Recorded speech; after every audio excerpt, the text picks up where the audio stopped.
Well, I am absolutely delighted to be here with all of you, and I thank you so much, Muid, for your introduction and for once again taking on the responsibility of helping to moderate this interaction. I think this is my 8th visit to Pakistan in 15 years. One very long and memorable visit in 1996, where I remember so clearly how easy it was to travel around Islamabad and Lahore.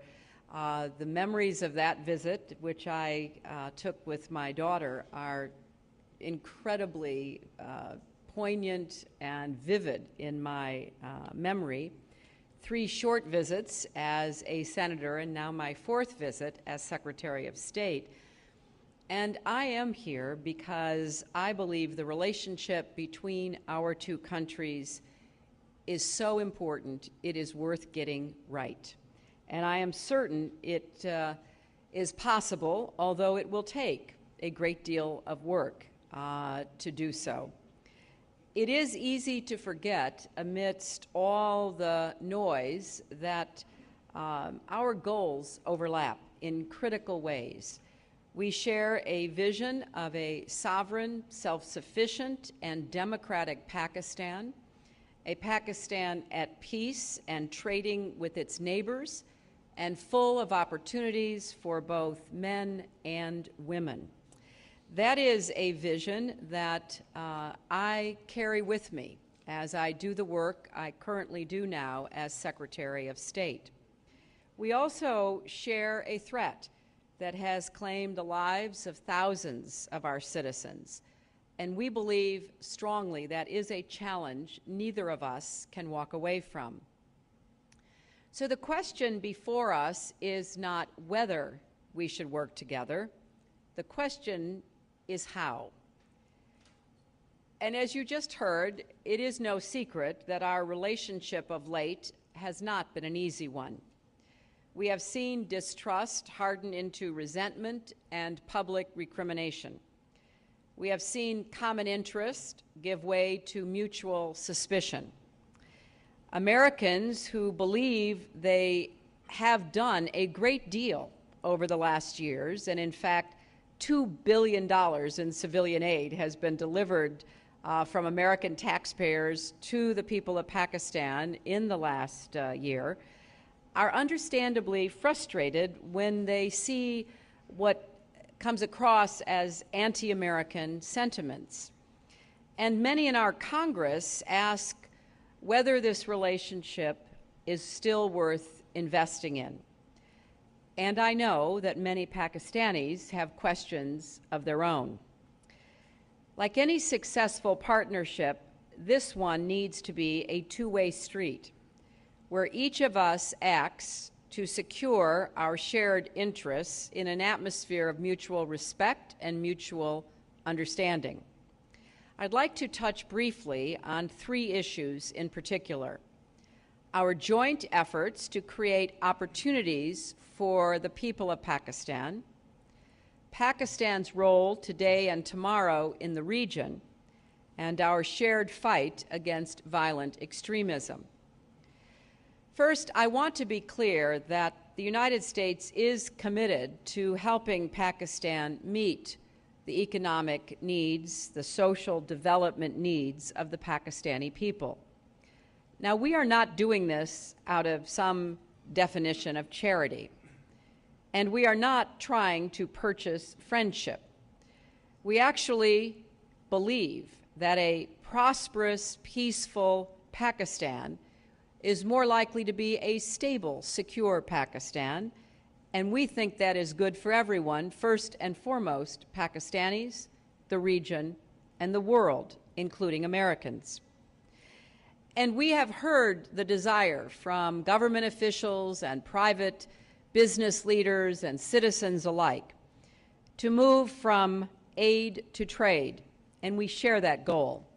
So we are working with Congress to create an enterprise fund designed to jumpstart Pakistani businesses and a bilateral investment treaty designed to attract trade, investment, and create jobs. Our programs have been focused on building Pakistan's capacity, helping you grow and make more reliable your electric grid, to build roads, to irrigate hundreds of thousands of acres of farmland, and fund scholarships. And when the floodwaters rose, America rushed in to save lives, help communities recover at the cost of about $900 million. But that said, we understand completely that it is the Pakistani people yourselves who hold the key to your own prosperity. Only Pakistanis can remove barriers that stifle entrepreneurship. Only Pakistanis can take the tough political decisions to bring your energy crisis to heel. And only Pakistanis can make clear that when just 2 million people out of 190 million pay income taxes, that is just not a broad enough base to sustain serious investments in Pakistan's needs. Pakistan's economic and political success also depends on closer links with your neighbors. And that is my second point, Pakistan's critical role in this region. We believe that over time, Pakistan could and should become a hub that connects South and Central Asia on what we are calling a new Silk Road that binds together a region held back by rivalry and war. Over time, India could become the largest market for Pakistan. Closer economic ties with Afghanistan could contribute to growth and stability on both sides of the border. We recognize that Pakistan has legitimate interests in Afghanistan, and Pakistan has the opportunity to show regional leadership by helping to end the insurgency on both sides of the border and help bring about peace and reconciliation. My third point is one we ignore only at our peril. For too long, violent extremists have been able to operate too freely here in Pakistan, and Pakistanis have paid a terrible price in the fight against terrorism. Nearly 30,000 Pakistanis have been killed or injured over the past 10 years.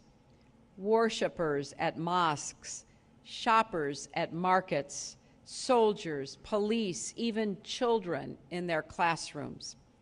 And we recognize, too, that Pakistan's military has been bravely fighting pockets of terror throughout your country. But no policy that draws distinctions between so-called good terrorists and bad terrorists can provide long-term security.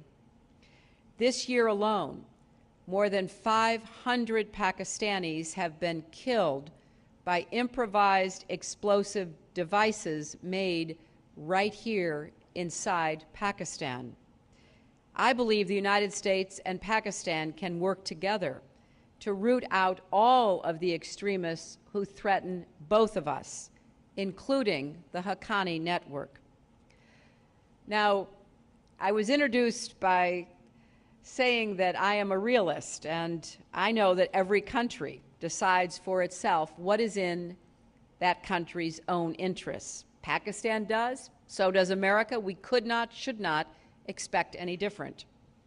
And it is no secret that our relationship today has challenges, but for all the reasons I have briefly mentioned, I would argue that our two nations have far more powerful common interests in improving our cooperation. And now we have to chart that pathway forward together. And much like our relationship, I hope this town hall is a two-way street as well. I look forward to a good give and take and to your questions in the time we have together. And I thank you very much for the interest you are showing in our relationship by your presence here today. Thank you.